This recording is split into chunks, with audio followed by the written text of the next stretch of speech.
Thanks again for joining us. We're back, segment 2 of 4 with Carmen Trutanich. Now, I've made one bad call since I've been here, and that's that it eats at me, and it happened in San Pedro. And I'll tell you about it, but I can tell you this.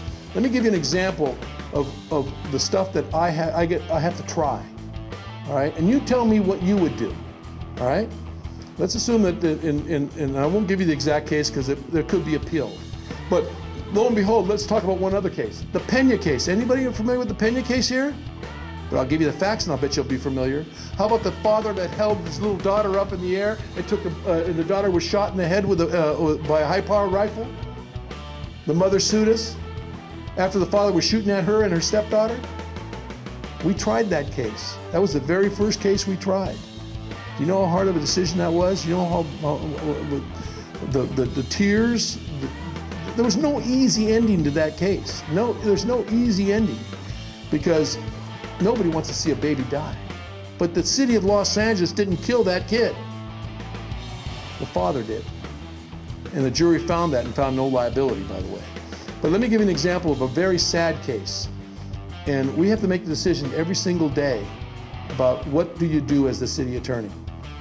Now, you tell me what you would do. There's a street up off of Martin Luther King Boulevard near Crenshaw where it's a T intersection. And there's a school down the street off of Martin Luther King.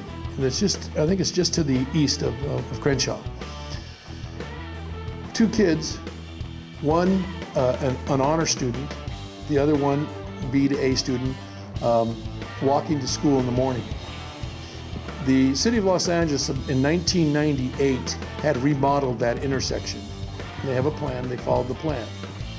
One thing that the city didn't do when they finished remodeling that intersection was paint one of the curbs 15 feet of red paint near the crosswalk. A car comes up and stops in the slow lane at the intersection because the kids are going to cross. There's no controlled crossing there. 11 million cars passed that intersection since 1998 when that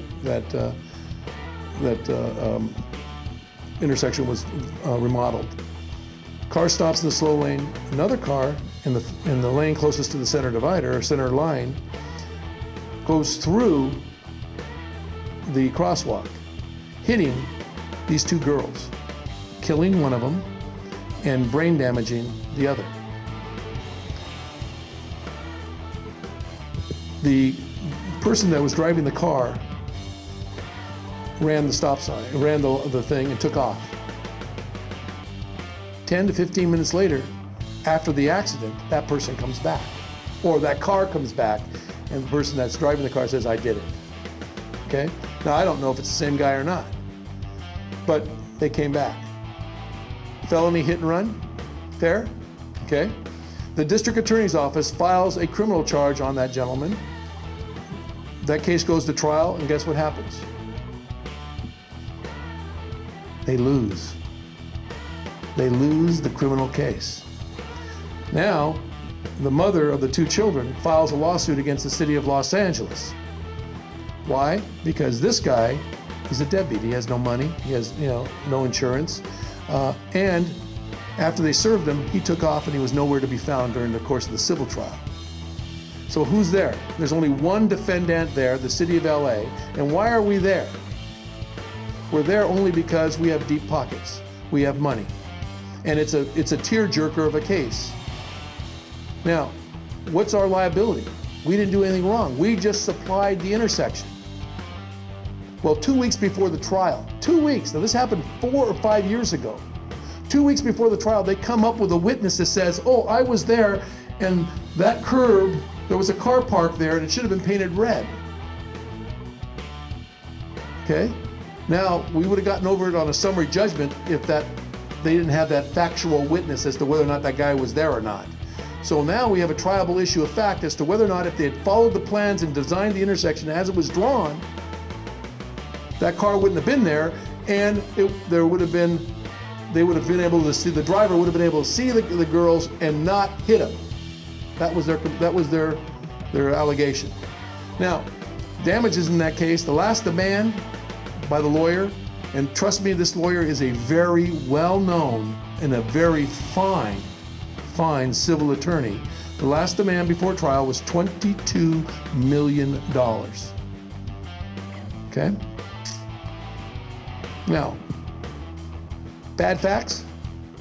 Got two dead little 17-year-olds. One with a bright future, going to go to Berkeley. The other one, obviously, has another bright future, wanted to be a doctor. Mother takes the stand during the trial and testifies everybody's crying. I had to make the choice as to whether or not we try that case or settle it. What do we do? I didn't hear that. Settle it. I decided to try it. Why? Let me tell you why I decided to try it. Because I didn't believe the city of Los Angeles did anything wrong. I mean, if we had done something officiously wrong, I'd have said, you know what, let's settle this case and get out of it. But we didn't. We supplied an intersection. You know, there's an old saying that I've heard around San Pedro, especially on the wharf, that stuff happens, okay? Sometimes the stuff that happens isn't good stuff, but it doesn't mean that the city of LA is responsible for it. It's sad that people die. People die every single day, but it doesn't mean that you have to write the check because of that. And my job is to make the determination as to whether or not you should write the check. Now, how many of you here want to write that check for $22 million? Take a bond out and have to pay on a bond for the next 30 years. And so I have to make the call. Now, I can be the goat or the hero. And so I call those lawyers in and I start asking questions. How are you going to try this case? Let me see you do it. And after the lawyers came forward and tried it, and Victor was one of the lawyers from my office that did it, a good lawyer. I said, you know what? We're going to try this case. I said, if nothing else, I don't think a jury's going to hit us for $22 million. They'll hit us for something less than $22 million. So I thought we'd get hit maybe for $4, maybe $5 million. So let's try it, because sometimes we have to try to save money. We defensed that case. The jury agreed that the city of Los Angeles did nothing wrong. And that's a big, big victory for the citizens of this city. And that's the kind of decisions, they're not easy decisions. They're not fun decisions to make. They're not politically correct decisions. But whoever sits in this chair, you better hope that guy goes to work. Because that's what I do every day. I go to work. I get up in the morning at 7, or I'm out the door at 7, but I'm up in the morning at 5 o'clock in the morning, put my suit on because I know I'm going to work. It's not a political job for me. I mean, I do this at night. I have a night shift and I go around the city and I talk to the community groups and things, but this is a job. And I take it real seriously, and I live in this town, and I sure as hell don't want to go to the grocery store and have my buddies go, what kind of a dumbass are you? You know, I want to make sure that I do a good job, and that I can come home with my mom and my sisters and my brothers, and, you know, they don't get accosted in town, with people that saying your brother's doing a terrible job. So I think every single day of the people in this city when I do my job. More from Los Angeles City Attorney Carmen Trutanich right after this.